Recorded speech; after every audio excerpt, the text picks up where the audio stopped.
Hello. చెప్పు. ఏం చేస్తున్నావు? పండగ కూడా ఏం లేదు, బయటకు కూడా రాలేదు. అదే తాతయ్య చనిపోయారు కదా, సో పెట్టుకోకూడదు అంట మేము. ఆ, అసలే తిండిపోద్దానివిగా, ఉండలేవుగా. మా ఇంట్లో నుంచి బాక్స్ తెమ్మంటావా? ఎందుకు, నేను ఆల్రెడీ తింటా ఉన్నాను కదా. పండగ చేసుకోకుండా ఎలా తింటున్నావే?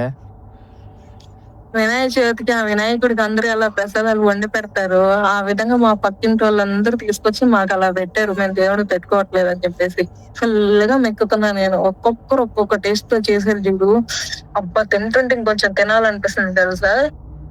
అంతేలే, వండుకున్నోడికి ఒక కూర, అడుక్కున్నోడికి 66 కూరలు. ప్రతి సంవత్సరం ఇలాగే ఒక్కొక్కరు పోతే ఎంత బాగుందో మా ఇంట్లో.